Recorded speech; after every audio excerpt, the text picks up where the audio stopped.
Welcome to Something Positive for Positive People. I'm Courtney Bray. Something Positive for Positive People is a podcast featuring the experiences of people who have at some point faced a life challenge. They've navigated through that, and they are sharing their life experiences to help you also be able to persevere through your own. Today, I'm here with Dr. Lacey Chittle. So it's like Little, but Chittle.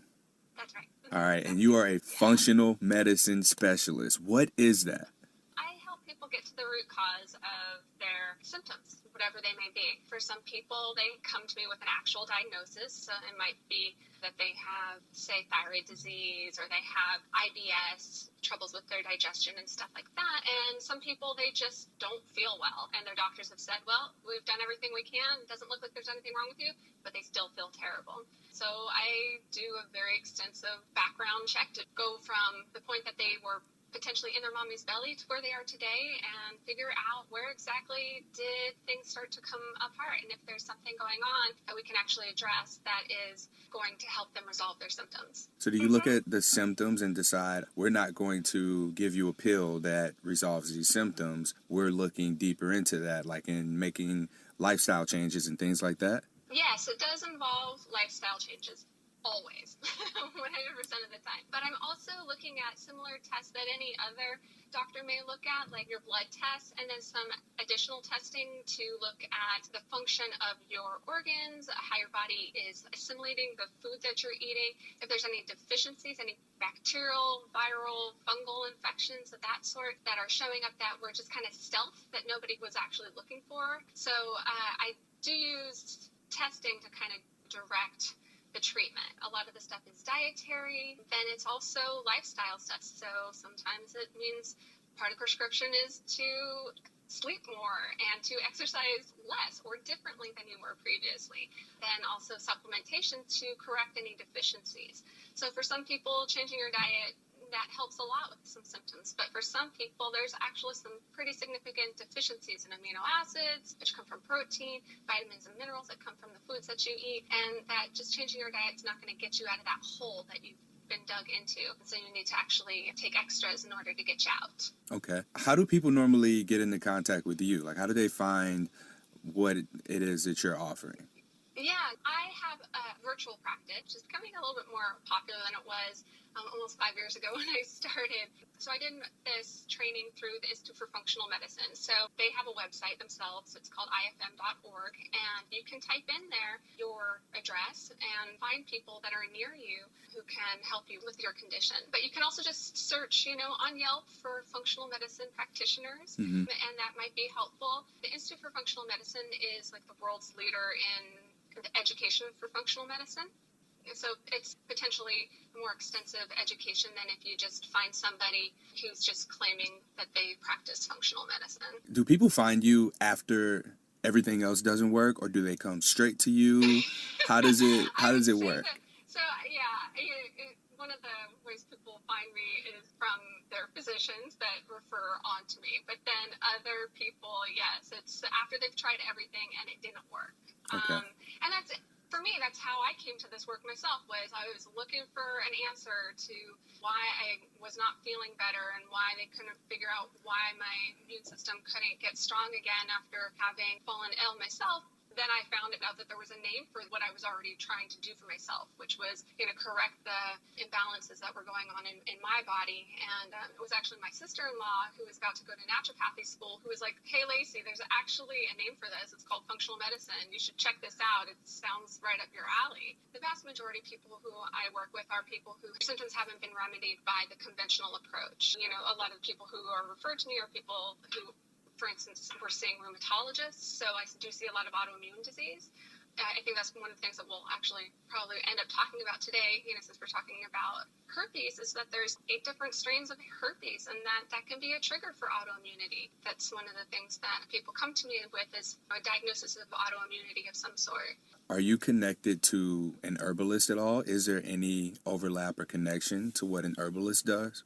Yeah, so the things that I use for treatment, some of them are herbs. There are a lot of herbs that are useful for viral infections. So that will be one of the things that we can talk about is alternative treatments to using antivirals that are more natural. So using herbs. Besides using herbs, I do use all the things that your body makes itself.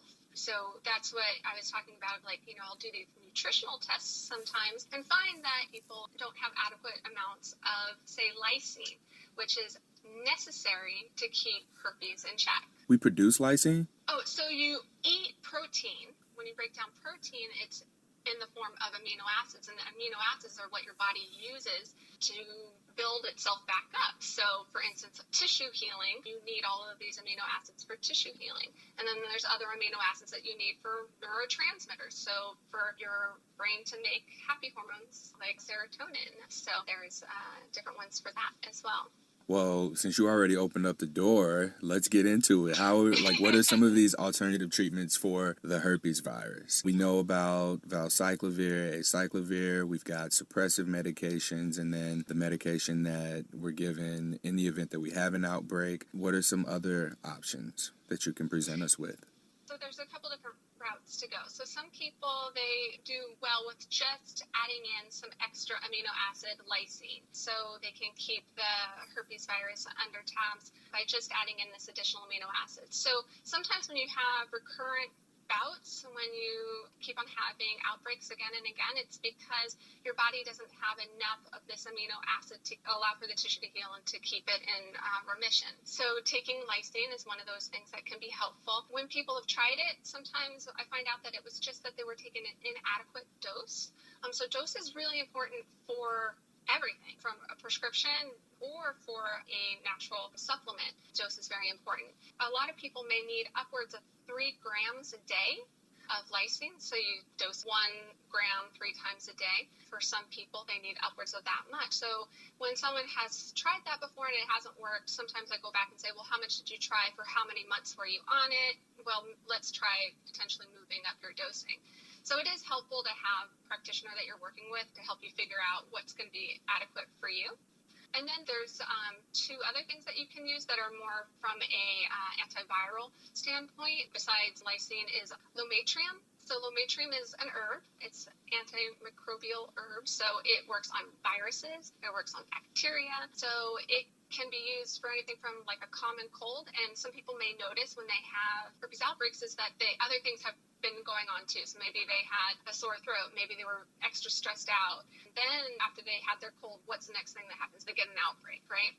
So Lomatrium can be used on that first hint of a cold, and then lo and behold, they took a small dose of Lomatrium to help prevent the cold, and also, guess what? After taking it, they didn't have a herpes outbreak for the first time. But you can also use the Lomatrium as a suppressive dose, so you can use that. So for a lot of people, they have to work up to the appropriate dose, and it takes a couple months of treatment to get there. Part of that is because the Lomatrium can cause a die-off reaction. What's a die-off reaction? So die-off reaction is when you kind of feel like you are sick. So you might get cold and flu-like symptoms, you might feel achy, you might feel tired. You can get called a viral exanthem, which is a rash.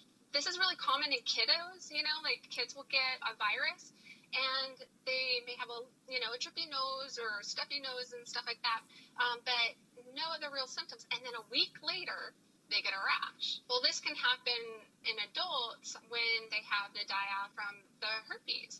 So if you're dosing yourself with the Lomatrium, sometimes you can have a die-off reaction and get this terribly itchy rash. It can be only on one part of your skin, or it can cover you from head to toe. So again, this is why it's really important to work with a specialist who knows what they're doing in dosing this so that you can avoid that.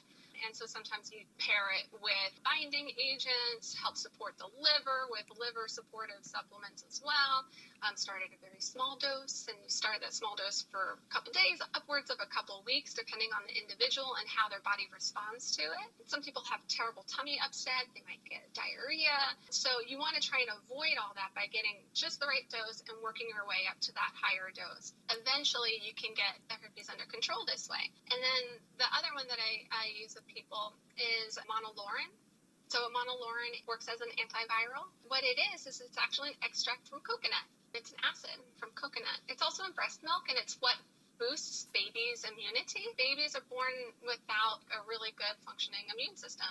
Part of how they get their immune system is from their mommies and from the breast milk, right? So one of the things that's in the breast milk is monolaurin. It also happens to be in coconut, and they extract this out of coconut and they put it into little pellets or into a capsule, and then you can take that as an antiviral as well to help treat the herpes and keep it under our tabs too. So no one needs to just go and buy a shit ton of these two products that... Please don't. Yeah.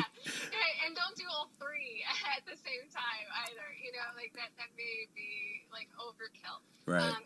So these are very helpful things. And sometimes people even use them in conjunction with their antiviral therapy from their doctor. For instance, I oftentimes use lysine along with somebody who's already on valacyclovir, who's having outbreaks. But I would always say, talk to your doctor before you start one of these. All right. Don't start it all by yourself. And then with these medications or these treatment options, I want to be sure that we put something in the show notes that gives people like the correct spelling so that we're not like letter off and getting something that is completely different. We want to definitely consult with a physician or a medical professional prior to taking action for ourselves. Yeah. What questions would they go to someone like you or their physician with? Would they just go to them and say, hey, I don't want to take pills, or do they say... to try something more natural. I've heard about this. What do you think? Everybody has access to Google now, so there are studies comparing these, the treatments. So they can print out these studies and say, hey, I read this study that it's equally as effective, yada, yada. Do you think I can give this a try? So some physicians will be more open to it, other ones won't, and that's why potentially it can be helpful to see someone who's a naturopathic doctor, a doctor of osteopathy. You can see a holistic practitioner, an herbalist, this sort of thing, who can help you navigate those waters too. And then the other thing that I would say is, don't just stop if you are on oral medication, prescription medication, is don't just stop cold turkey before you start this. Discuss that with your prescribing physician. Yeah. But the other thing I'd like to just add, because we're talking about treatments just for herpes, but the truth of the matter is that this is all about your immune system function. So it's all about, why is it that my body can't keep this virus in check? Because the truth of the matter is by the time we're 25 years old, at least in this country, over 90% of people have been exposed to herpes, type 1 or type 2. So I don't know if everybody recognizes that, but if we tested any adult in America's blood for these antibodies to type 1 or type 2 herpes, over 90% of people have been exposed. But 90% of people are not expressing it, right? So they're not having outbreaks. Depending on who you are, that could be only between 20 and 40% of the population are expressing type 1 or type 2. But that's still a huge percentage of the population. So that was actually part of the thing that got me really excited to be able to talk with you, is because I don't know that everybody gets that. And there's this huge stigma, associated with having herpes. And yet here, the thing is we've all been exposed to it, almost all of us. And by the time you're over 55 years old, it's almost 100%. So what's the difference between the people who are expressing it, who are having outbreaks, and the people who aren't? Immune system. It's your immune system. Yes. Right. So that gets us, to the next piece of the conversation, which is like, well, what are the things that would make me express it versus someone else not expressing it, right? Mm-hmm. And this is true of all the different types of herpes. So there's 8 different types of herpes, right? The type 1 and type 2 are referring to the ones that you find on the mouth or in the genitalia. But then there's another 6. Type 3 is the kind that I had, and a lot of people have had. If you had chickenpox as a child, it coming back or revisited is called the shingles. That's the kind that I had. Type 4 is mono, so that's the Epstein-Barr virus. Again, these 2 types, types 3 and type 4, again, it's like 90% of the population has been exposed by the time they're adults. But what's the difference between the people who wind up going on to have the shingles and people who end up having chronic mono? So like they're chronically fatigued, or they keep on having the expression of this. It's the immune system. So the immune system and whether or not we're able to keep it under tabs. So let me explain the things that affect the immune system the most that we do on a daily basis. It's things like sleep. Are you getting enough sleep? If you're getting less than 7.5 hours of sleep, that can be considered stress to your body. Everybody knows, especially with type 1 and type 2 herpes, is that if you have excessive stress in your life, it can then cause an outbreak. So stress can be anything. It can be emotional, it can be psychological, it can be physical. And so some of the things that can suppress our immune system are things like not getting enough sleep. The other thing that we do on a daily basis, multiple times a day, that can stress out our immune system is what we eat. So our diet, if you're eating lots of inflammatory foods, so processed foods, wheat, dairy, sugar, anything that has a product in it that you cannot pronounce the name of, so it's chemically created, that is something that your immune system is going to have to identify and work on and say, is this okay or is this not okay? So every single bite of food that you put in your mouth, your immune system has to interact with and decide whether or not it can do something with it. So it's not too uncommon amongst people that I work with that they have digestive problems or that they have a known food sensitivity or allergy. That's something that develops after your immune system has stopped being really good at being able to function on the highest level. That's another big contributor. The other one that we deal with on a pretty regular basis is stress from modern society. So, filling your plate with too many things to do, which is something that I definitely have struggled with on multiple occasions over the course of my lifetime. That's why we got this podcast scheduled like 3 months ago. Yeah. But that's what led me to developing the shingles when I was 27 years old. When I got diagnosed with the shingles, I got tested for HIV, I think 4 times, because everyone looked at me and was like, what else could this be? You're way too healthy to be having the shingles right now. And I was working out like crazy. I was a personal fitness trainer. I was finishing my doctorate, and then I worked out a couple times a day. Like, it was not atypical for me to spend an hour doing cardio every single day of the week and lifting weights at least 4 days a week. So 2 hours a day in the gym every day, and not just for a couple of years. Like that since I was in high school until I was 27. Got married, had to sit for a licensure, and that's when I started getting ill, was when all those stressors had been alleviated. That's when my body said, oh, okay, we give up. And it just so happened to be that, statistically, like if you had the chicken pox as a child, your immunity, if it was a mild strain of the chicken pox, is going to fade in about 20 years. So it was exactly 20 years when I wound up getting the shingles. That immunity was starting to wane, and then you can have a recurrence of that virus.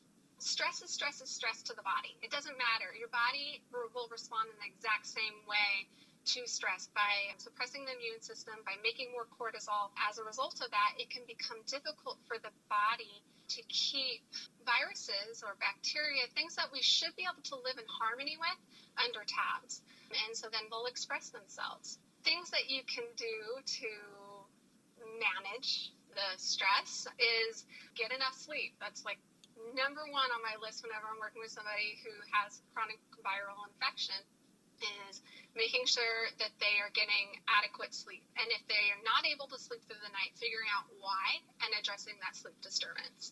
So if they're having difficulty falling asleep, staying asleep, waking up too early, there's a reason for that. Could be blood sugar, could be due to dysfunction of their adrenal glands and that sort of thing, but we figure it out and we address it. Okay.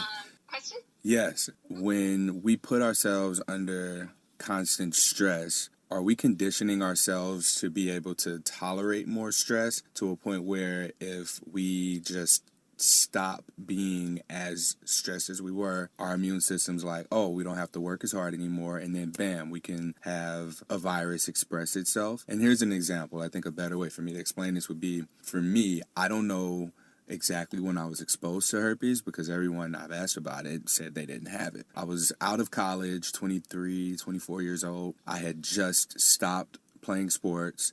I had moved back in with my grandmother after college, and she was cooking like all the foods that were inflammatory, not anti-inflammatory, but like we were eating things that I had no business eating, a lot of fried food. And I think that around that time, because it wasn't too long after I graduated, was when I experienced my first outbreak. And I had been tested before for herpes while I was in college because something didn't look right. And when I got my results back, there was a presence of antibodies, but not enough for me to have tested positive. So I'm wondering if my immune system had just decided, oh, we don't need to run around and chase people and hit people and get hit and work out every day. We're not doing that anymore, so we can just chillax. And then, bam, That's outbreak. when it arose. Exactly, right. So who knows? You may have been somebody who had herpes since you were a baby. We don't know. Like, it's possible. If your mom had it, then it's possible that you got it from your mama. It's entirely possible. But your immune system was keeping it under wraps, you know, and it wasn't expressing itself. It's entirely possible. You know, there's lots of people who don't even know that a cold sore, you know, on their lip is herpes. Like, it's entirely, you know, it's very amazing to me that, you know, so many people don't even recognize that they know what it is or that how they got it. And the chances are is that they just always had it, you know, from their parents or whatever else. And for those who don't know is that HSV 1 and 2, they can be found in both places. Just because you have genital herpes doesn't mean that you can't have it on your lip. Or if you have oral herpes doesn't mean that you can't have it in your genitalia. So those two can be found either places. And by the way, they can also be found in other locations, like on your chest or on your back. On your butt cheek, on your ankle, on your elbow. Sorry, my dog in the background there. Yeah, so it's entirely possible that your immune system was just strong enough for that many years, and then at some point, you know, like you said, you just kind of, all the stressors were finally relieved, and then there was something else, like a poor diet, that allowed your body to say, we can't deal with this anymore. This is too much for us, so we're going to express this. But then there may be a period of time, like people will go years again, where they have no outbreak. What was going on during that time? Maybe life was just all hunky-dory. Job was good, life with the partner was good, everything was going well. And then there was a family illness, and then they have an outbreak, or they get a cold, or their boss at work is really an ass. And that's when they keep on getting outbreaks. So stress is stress to the body, and your body can only handle it for so long. Other things is that sometimes there are nutrient deficiencies. So your immune system needs lots of things in order for it to function optimally. One of the ones that is most commonly low in people is just not having enough vitamin D. There was a study not too long ago that came out that associated all-cause mortality can be decreased with having an adequate vitamin D level. And we produce it by getting sunlight, right? You can, but actually the more melanin you have in your skin, so being a black man yourself, you're more likely to be deficient than someone else because you can't absorb as much. All right, we're going to take this podcast outside, all right? You ready? And take off all your clothes. Like, right? It also has to do with surface area, you know? So the darker skin that you have, the less vitamin D you're going to absorb through your skin. But then it isn't just about absorption through your skin. There are food sources of vitamin D. So mushrooms are one great source of vitamin D. Then also organ meats and things like that can be a good source of vitamin D. But people don't necessarily eat those things. So just about everybody who I work with needs to be on a vitamin D supplement to get their levels up at an adequate level. Now, what's adequate? So the lab that you go to and you have your primary care physician on your annual physical do a vitamin D level, it might come back and it says that you have a 30. Okay. And that the 30 is okay by this lab standard. Well, the lab standards are just created by whoever has gone and had that test done there in the last 365 days, and they take 2 standard deviations so that everybody within that 2 standard deviations of the mean is going to be considered okay. But that doesn't mean anything in terms of your body's function. So again, I'm a functional medicine practitioner. I'm looking for the functional range. I'm looking for the optimal range in which your body is going to work the best. Okay, and if you have a chronic infection like herpes, if you have an autoimmune disease, say lupus or Hashimoto's or anything else, you need to have a vitamin D level that is much higher. And by much higher, I mean minimally 60. Ooh. So if you have 30 and your doctor says, oh, you're fine, you have 30. It's not. It may be exactly the only reason why you can't keep your body from having these outbreaks. So you really need to get your level up. Minimally 60. I usually have a target of 75 to 100 for most of my patients who have chronic infections, who are chronically ill, have chronic fatigue, have any sort of chronic medical issues. That's number one in terms of getting your immune system functioning supplement-wise. The other thing is the food sources, obviously, is to eat those food sources too. For a lot of people, supplementation is really, really critical for getting their immune system up and working well. Got it. Now, is there a certain amount of stress that we want to keep ourselves exposed to in order to keep our immune system ready? Yeah. That's a great question. Yeah, it's all also about your perception of that stress, right? For instance, there is the stress for me going on a podcast, right? I used to, when I would do these podcasts, I'd be stressed out, like seriously stressed out, affecting my sleep for days before I was going to do it, right? And we scheduled this one months ago, so you've been stressing about this whole time? Yeah, so had I been in that old state of mental health where I would allow myself to get that worked up about it and have all those symptoms of anxiety about it, so where I feel pressure in my chest, where I feel like I can't take a deep breath, where it affects my sleep, where, all of those sort of things, feeling more short-tempered, things like that. If I had allowed myself to feel that way about it for several months, of course that's going to suppress my immune system and potentially affect my body's ability to stay healthy. But I've learned techniques to let that go or to table it. That's where then it can be helpful to learn techniques to help you manage your stress. So for some people, it's things like meditation. For some people, it's talking to a friend or family member or to a therapist about it. For some people, it's journaling. For some people, it's yoga. Other people, they like running. But the key is that your body is able to turn it off. So that stress response is accompanied by hormones such as cortisol. And cortisol has this effect on the immune system to suppress it a bit. Cortisol is good. We need cortisol in order to just get through the day. Our cortisol level should increase as soon as we wake up and then be relatively level throughout the day and then come down at night so that we can sleep. But if you are getting really stressed out while you're driving to and from work because there's traffic, now you're going to bump your cortisol up again. And it might come down a little bit. And then you're at work and then you have a deadline and you're stressed out about it. And your cortisol bumps up again a little bit while you're at work. Or maybe for that whole 8-hour period of time, 10-hour period of time that you're at work, it's elevated above baseline. Your body can do that for so long. And it will come back to normal. It'll come back to that baseline where it's supposed to be. But over time, what happens is that your body says, I cannot keep on producing this amount of cortisol.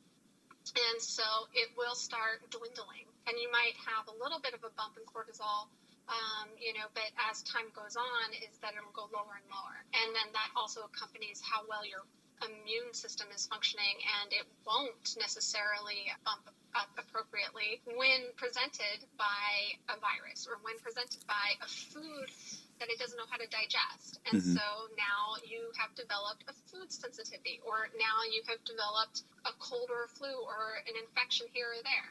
I like what you're saying because it's talking about what I believe to be closer to the source of an issue rather than just the symptom. So we're not talking about how to treat an outbreak. We're talking about how to make the immune system strong enough to where it can keep not only HSV at bay and suppressed, but we're also talking about things that are going to keep you healthy overall. Yeah, exactly. Yeah, so that's what it's all really about, and that's pretty much, the premise of, my work in general. People might come to me they have chronic herpes outbreaks. I have a woman who I was working with she had monthly outbreaks for over 30 years. Now, doesn't that come with a menstrual cycle? It can, but she's postmenopausal, but she did have it with her menstrual cycle. And so that can be at play for some people, that there are hormonal fluctuations. And then so now you know in that individual that there's more to it for their virus having an outbreak, is that they're also having issues with their hormonal balance. So a key for that person may very well be is getting their body's ability to detoxify and clear these hormone metabolites to be better at doing that. So for all those women out there who see that pattern, that's an indication that there is a hormonal imbalance, a sex hormonal imbalance that needs to be dealt with in order to get the herpes outbreaks under control. That doesn't mean going on the birth control pill, by the way. I thought that was the solution to everything. I've heard from past partners that were on birth control that it helped balance their hormones as well. It suppresses them. So it doesn't actually improve your body's ability to clear hormone metabolites. Your body clears hormone metabolites via your liver. Okay, your liver cleans your blood, and then when your liver is well paired with your gallbladder, meaning that when it excretes its toxins with your bile into your intestines, is that if things are all going well, then you will have a bowel movement and you will excrete out any toxins that were in your blood. But some people have a genetic predisposition to not doing this well, and other people have problems with their digestive tracts. That is the reason why that's not working well. Other people have gallstones or have had their gallbladder removed, and that's why that's not working well. So there's usually a lot more to it than just like, here, take this other pill and everything's going to be better. Because what will happen when the person goes off of the birth control pill? Because she wants to get pregnant or whatever else. She's going to have a hard time getting pregnant. Herpes is going to flare, and it'll flare because she's not on birth control. And then guess what? She gets pregnant. Yay, she got pregnant, but now she has chronic herpes flares because of her immune system being suppressed because she's growing a baby.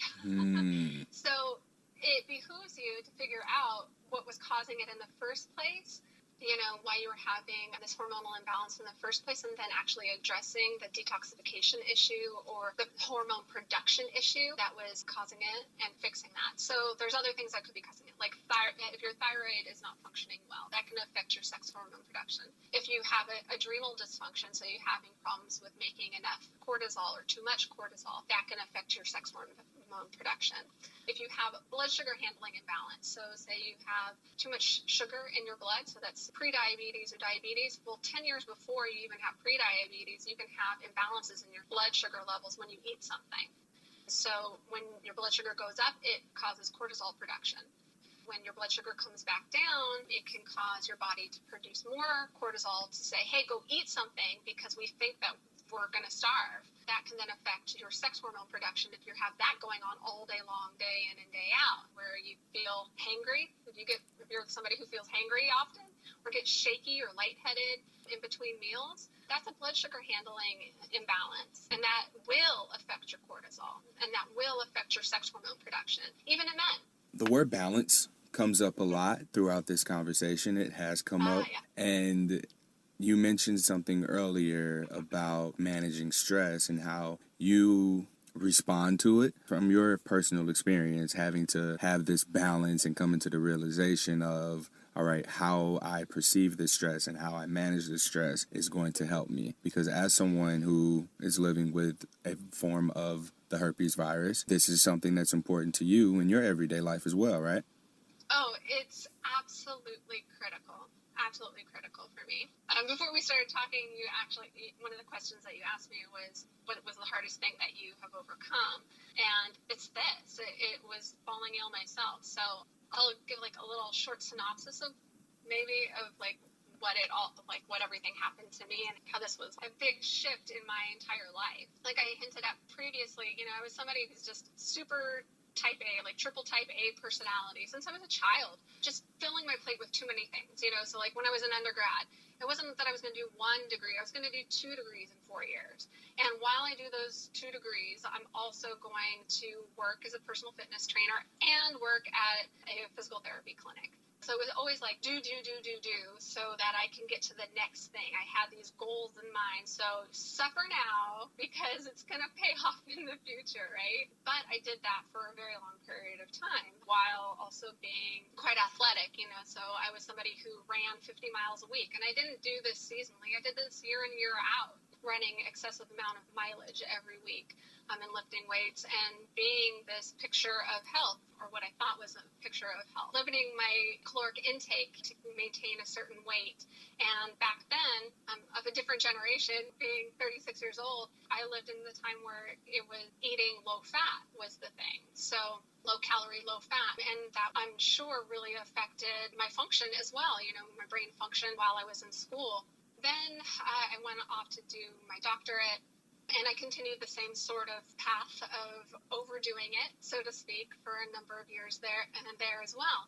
Then I finished my degree. I got married. I was renovating my condo in Washington, D.C. I was moving, getting my licensure to practice, and all this sort of stuff. And the very first thing that happened to me was I got my very first urinary tract infection. And I didn't think much of it at the time. Took a course of antibiotics. They didn't work. I got a tendinopathy, which is like inflammation around your tendon. They switched me to a different antibiotic. That antibiotic worked, but I was left feeling really bad. I had chronic fatigue. I was tired all the time. I was sleeping all the time. I had lots of gastrointestinal symptoms, so fluctuating constipation and diarrhea. I had headaches that were unexplained. A handful of months later, that's when I got the shingles. When I got the shingles, again, everyone was like, well, what's going on with your immune system? It's not functioning very well here that you would get this. You're way too young to something that happens to people in their 60s, And I got it when I was, 27 years old or 28 years old. And then so after that, I wound up, my health actually kind of deteriorated. And I wound up getting what's called a vasculopathy in my eye. So I had the shingles around my left eye. And then a handful of months after that, I wound up getting inflammation around various organs and tissues. I lost partial vision in my left eye. I got inflammation around my heart, around my kidney. And this vasculopathy kept happening in various locations and left me not only in pain, but also with lots of other symptoms, like the gastrointestinal symptoms. I had terrible fatigue. I had what's called dysautonomia, problems with maintaining my blood pressure, my body temperature, standing upright, not passing out. So I had lots of different symptoms. And so I was being worked up to figure out, what is this? This must be some sort of autoimmune disease. So I was checked for MS, for lupus. What happened was that I didn't fit into any category, but I did have some little markers on one of the blood tests that suggested that my immune system was just a little lackluster. So this thing called complement, I had low complement levels. And so that probably is my genetic susceptibility, but the things that triggered it were things like a bacterial infection, having had a viral infection, the herpes type 3, when I was a kid, and then it re-emerging. Then what made it worse were things like being on antibiotics that really did a number on my microbiome in my belly. So my intestinal microbiome was not able to recover from that. And then I developed additional infections in my gastrointestinal tract from that, one called SIBO and another one called yeast overgrowth candida. And so I had those things going on as well. So my rheumatologist put me on a medication for people with autoimmune disease called Plaquenil. And I was told, even though you don't fit into a perfect category, chances are you will develop into some autoimmune disease in the next 5 years. One rheumatologist named it undifferentiated or seronegative undifferentiated connective tissue disease. Another one said emerging lupus. It was like, here's your presumed diagnosis. This is what your future is going to be. And kind of just get used to the fact that this is what life is going to be like. So I wound up becoming more stable. I went from being completely unfunctional, spending most of my days on the couch, barely being able to care for myself, needing my husband to wash my hair for me in the shower and sit in the shower. Was this depression? Was there depression in this? Funny part is that funny to me part is, I don't know necessarily funny in general, funny part to me is that I didn't feel depressed. I mean, I felt very sad about the situation because here I was, somebody who had just finished my doctorate, who had gotten this amazing job working at a world-renowned facility and doing something that I loved. Now I literally couldn't even stand, let alone work with patients. That made me sad, and I definitely cried a lot over that. In terms of other things, I still had this outlook on my relationship, like with my husband and everything, that was very positive. And every time I went to see my primary care physician, actually, he would always ask me, he's like, how are things going? And I'm like, my body sucks, but my life is good. I have excellent friends. I have an amazing husband. I still maintain like a really good outlook on things, but I mean, there were definitely times where I felt very sad and very sad about my situation. And there was some sadness there, and I did take an antidepressant for a period of time, also to try and augment the utility of another drug that I was on for chronic pain and chronic migraine and pain in my tendons and muscles and all this other stuff. But I wouldn't say that so many of my symptoms were a result of being depressed. There are actual things on the test that could be addressed. It was from being this ill that I decided I had gotten to a point where I had become more stable, but I was still not able to reclaim my life, so to speak. You know, I wasn't able to work and still not able to exercise, which had been a huge passion of mine my entire life. And so I wound up, after an appointment with my rheumatologist, after him telling me, Lacey, you should be pleased with the amount of progress you have made. You should probably just try to start considering this as your new normal. After having a good cry about that, I decided, you know, I was going to stop relying on everyone else to try and fix this for me and do it myself. And so that's when I started doing things like changing my diet. That's when I started looking at blood markers to see if I was deficient in any things that were preventing my immune system from recovering, like zinc and like vitamin D, for instance. And that's when I started experimenting on trying to get rid of these chronic infections that I had, like the gastrointestinal infections that I had and that sort of thing, and things to help with detoxification, like I was saying about my liver not working perfectly well and that sort of thing as well. So that was the whole thing that brought me to this work. Was I was my very first patient, and it by far and away has been the hardest thing that I've ever had to overcome. But along the way, what I realized, which I never would have realized when I was 27, 28 years old when I first got ill, was that stress played a humongous role in why I fell ill. And that even to this day, you know, if I don't get adequate sleep, if I don't change my mindset around the things that could be stressors, it will have an effect on how well I'm feeling.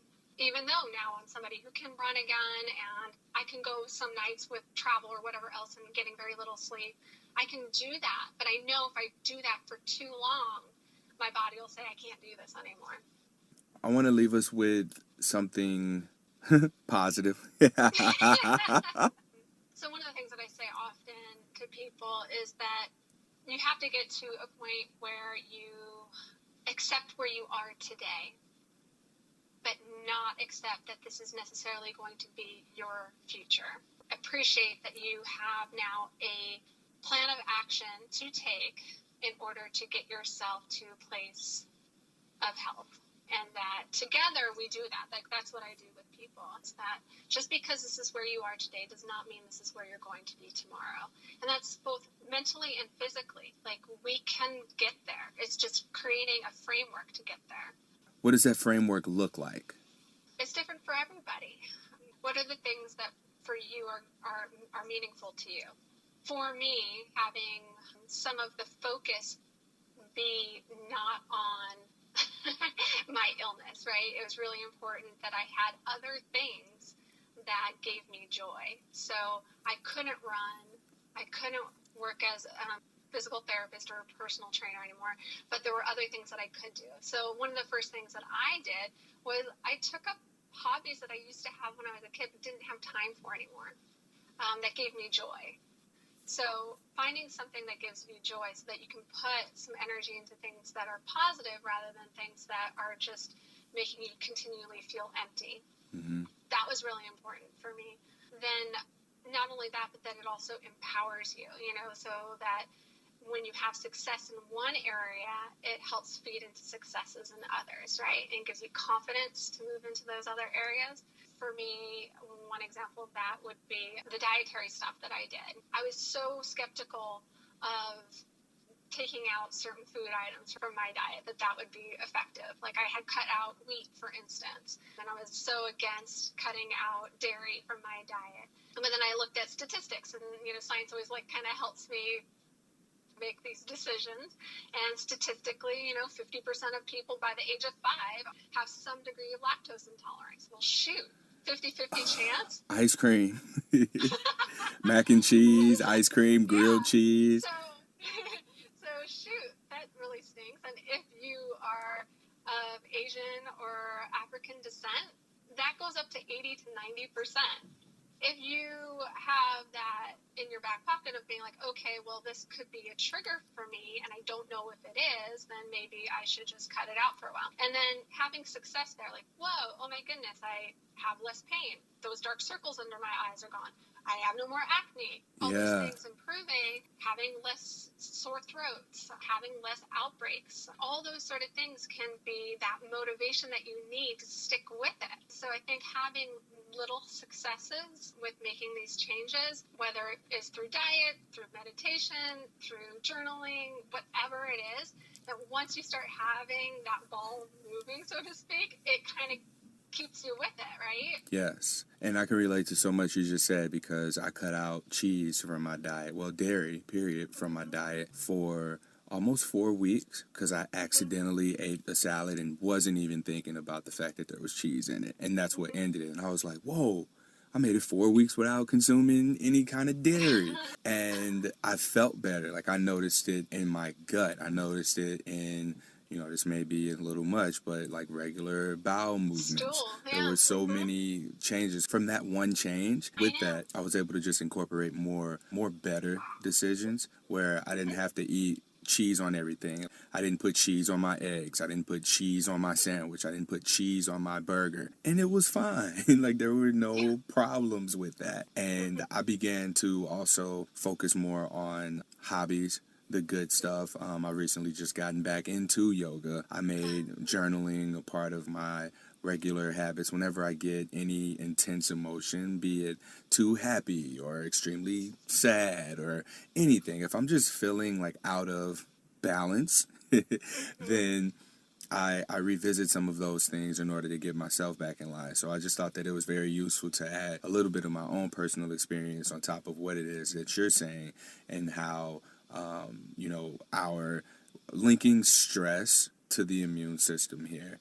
Because there are things that we can do and we just really have to listen to our bodies. We have to become our own first patient when we're looking at making any sort of changes because our bodies will tell us something wrong and our mind will try and rationalize things. Our emotions are going to be really the source of a lot of what's happening as well. So when we are able to take a step back and evaluate those things and then use the tools that we are given in order to live our best life and have things be in balance for us, then it makes living with HSV, whatever chronic conditions that we have, it makes them a little bit more easier to manage. Because now we know exactly what we're treating and we know that we can seek out a specialist, we can communicate things, and we're in tune with our bodies. That's right. I'd like to add one other thing, if I may. There's probably going to be somebody out there who has this thought when we just have this conversation, is that taking something out or skipping out on something, because there's this idea that it's going to help their immune system function better. So whether we're talking about exercising less or cutting some food out of your diet or whatever else, is that I think when you are chronically ill, whether it be from herpes or something else, is that there's this huge sense of loss that you have. Loss of identity, you feel like you've given up so much or you've lost some piece of you in having this diagnosis, right? And that then giving up something else that means something to you feels really difficult and may even prevent you from wanting to do that. And I felt that way about cheese.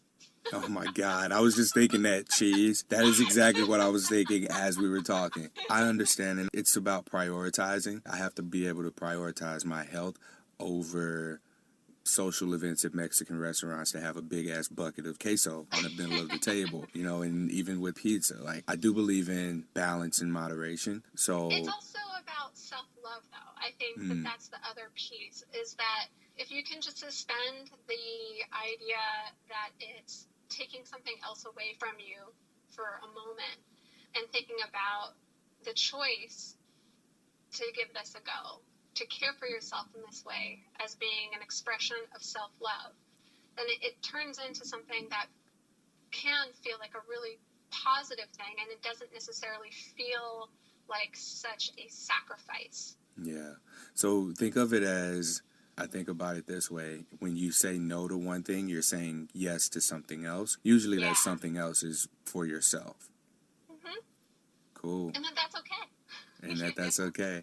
Yeah. And that's just one of those things we have to learn through experience. Like, you know what? I don't want to do that. I want to do this. So, Dr. Lacey, is there anything else that you want to leave us with today?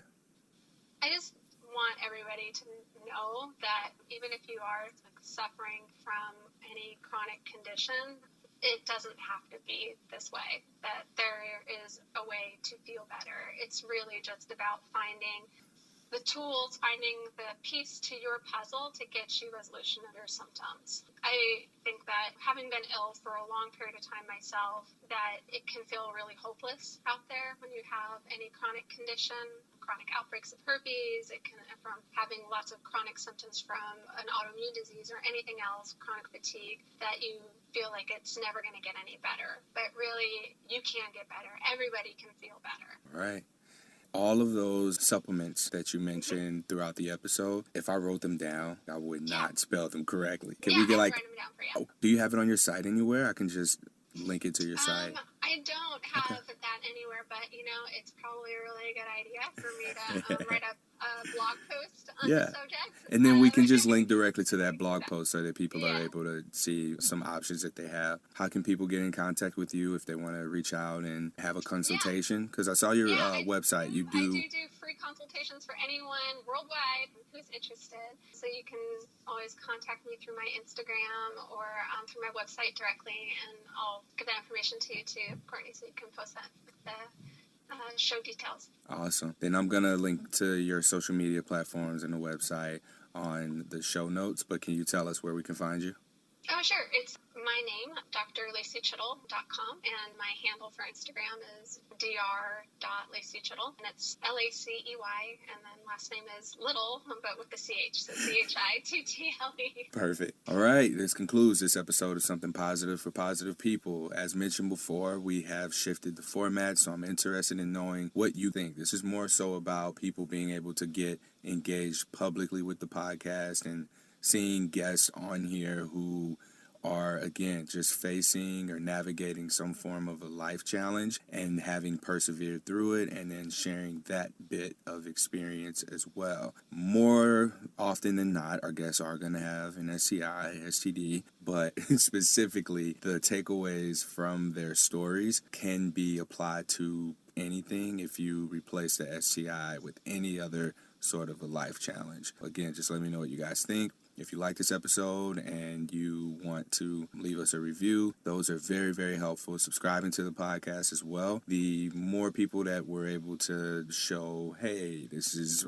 how many people are listening, the more people we're able to show, oh, this is how many people are facing a life challenge and have dealt with it or have an STI. So this allows for others to be more supportive and open up when people come to them for support. So all of those reviews, all of the subscriptions, all of that matters because it's added exposure, and we're getting to a place where we recognize everybody knows somebody who's living with something. They just don't know who it is because that person hasn't said anything to them, oftentimes because they don't feel safe doing so. Thank you guys for listening. Stay positive.